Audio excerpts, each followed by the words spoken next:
Let's break down the Suns. For me, I think that for like you said, I think that are they making the playoffs? No, but I don't think are they making the playoffs. Hell no. They might struggle to win 35 games. I think that you're wild. I think I'm not. I think that as long as Devin Booker can be healthy, you're not wild. I agree. I think that as long as Devin Booker can be healthy, they'll win 35. I think that they can end up being like the 10th or maybe the 9th seed, maybe if everything goes completely correct. I think that you have to see improvement from Josh Jackson. I love Josh Jackson. Likewise. Devin, again, has to stay on the court. He was hurt a lot last year. Now, granted, maybe if we plan for something, he might be on the court more, but he was hurt a lot last year. And I'm interested to see Aiden. I'm very interested to see what Aiden's going to do. I don't know, looking at this draft class, I don't know if he'll be the best out of the group. But if he comes out and give me a Rookie of the Year type year, I could maybe see him possibly... I will say this. DeAndre Ayton will for sure, when history tells it, barring injury, will be the best by far of this group. By far? Really? Yeah, however, he's not going to win Rookie of the Year this season. Who is? You want me?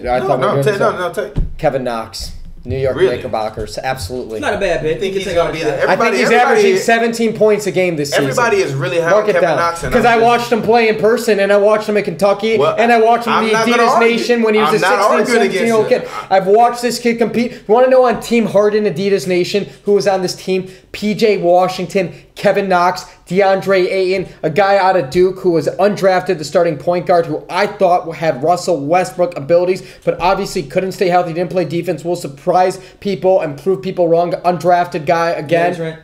Who? Gary Trent? He was on that team too, starting shooting guard. I'm not a college basketball fan, so go ahead. Trayvon Duval. Yeah, that's what First Duke point guard to come out early and wasn't even drafted. Rockets. Yeah. Is it a two-way contract? Look it up, I believe so. Yeah, probably. Might be playing for the Rockets this season with a Chris Paul injury. He was the number one ranked point guard in the nation coming out of high school. 100%, and he went to Duke. Went to Duke. Yeah. But I just for Phoenix again. Knox was on that team. DeAndre Ayton runs like a gazelle, 7-footer that runs like a 6'6" guy. If he stays healthy, it's like honestly, this guy. He went to U of A, my guy. Mm-hmm. Yeah. It's kind of like Hakeem Olajuwon meets David Robinson. Fair. Yeah. I mean, I'm not upset at it. It's not that I don't think that any of these guys will be good players, but as I told him in private, I kind of feel like I'm a little bit too hard on all of it. I mean, now it is, but I told him in private, I kind of feel like I'm too hard on these NBA rookies that are coming in because I just don't really have any faith in any of them. The only NBA rookie this year that I have true faith in is Luka Doncic. And that's because he's been playing pro basketball since he's, 13 years old. He's been playing overseas and technically what people consider to be the second best league in the world, and he's been dominating. He's not going to come to the NBA and look like a deer in headlights. I think he's going to be one of the best draft classes ever, honestly. I wouldn't be surprised. I completely agree. I wouldn't be surprised, but my money, if I had to bet on it, I wouldn't bet on it. This is the best draft class since 2003. 1996 was a great draft class too. The D-Rose one was a D-Rose was a good one. Westbrook, no, but absolutely. I think this one is going to be better than that. I think I agree. This is one of the best draft classes in NBA history will prove to be. I for sure believe that. So what's your ceiling for the Suns this year? That's a real question. What's the ceiling for them this year? What's the best AC? I don't disagree with that. For one, I think for you're just happy you finally have some direction. Like, you look at the roster and you're like, okay, I know we need this, this, and this, and we can take that next step. Also, you finally have veteran leadership. Yeah. You got Ryan Anderson there, he's still a veteran guy. You got Trevor Ariza there, he's still a veteran guy. You still got Tyson there. Again, you probably need to figure out what I met Tyson Chandler in the Target break room. He told me the story about baptizing Justin Bieber. We could say that for another time. Tyson Chandler baptized Justin? Real? Hold on, wait a minute. Tyson Chandler's apartment complex. That's where Justin Bieber was baptized. Yes, Schmo and the Pro podcast. Very random. He wasn't. It was his. They're friends with the same pastor. Forgot the guy's name off the top of my head. I'm not a pop cult. I mean, I love pop cult.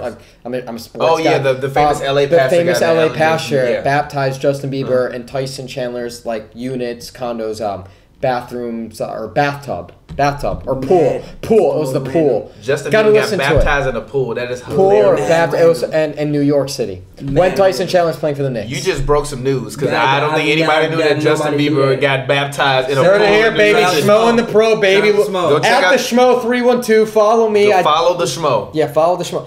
If you don't Schmo, now you Schmo. Exactly. But again, I think with trading away Marquise Chris, I feel like they had to. And that was a great trade, by the way. I liked Ryan Anderson. Marquise Chris was too overrated. Out of Washington, never developed. And he's also the perfect person, Ryan Anderson to play with Ayton because you don't want anybody taking away Ayton's space. And also to mentor Bender. Well said. And also to mentor Bender because I think Bender's such a disappointment. He is. I have no faith in him. I don't either. No faith. Sorry, Bender. Either. But again, if anybody could maybe get him to be a solid pro as Ryan Anderson, you hope that at the very least. Ryan Anderson's great for the team. He is great for the team. Great trade. So again, like I think that you're just happy to finally. Is Elfrid Payton still the point guard?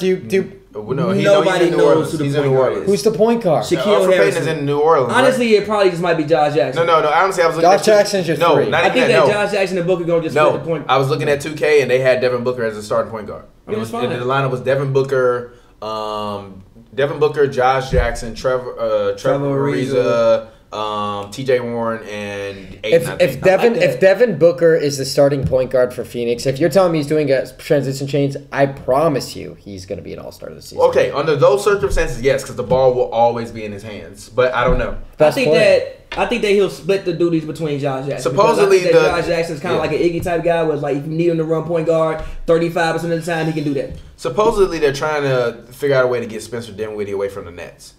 So that would be perfect for them. I don't like that. I do. I don't like that. I do. I don't want anybody taking shots away from Devin Booker. I do because then you have nothing. I do because then you have literally nothing but offensive firepower, and you got a defensive monster in the center, and all you have to do with Aiden is just let him play. Honestly, if they need a point guard, that's why I say if LeBron, who's their backup point guard? LeBron James would have went to Phoenix and they had Rondo as the point guard, I think Rondo signing with Phoenix would have been the best move for this franchise. Him mentoring Ayton and then Devin Booker. Yeah. Rondo should have been a Phoenix Sun. Also, he would have been the starting point guard. Also, I think they would have given him more money. Yeah, but would they have made the playoffs with Rondo? I would love to see. They would have been the 8th seed potentially. That would have been the ceiling, baby. They would have been the 8th seed. The Schmo would have bet 8th seed Phoenix Suns if Rajon Rondo would have. I would love to see Patrick Beverly in a Suns uniform. That's not bad either. It's not a bad consolation prize, but Rondo could have signed there, so there's a possibility Beverly's on the contract. Yeah, exactly. Yeah. But all right, let's move on from the Suns. Let's actually talk.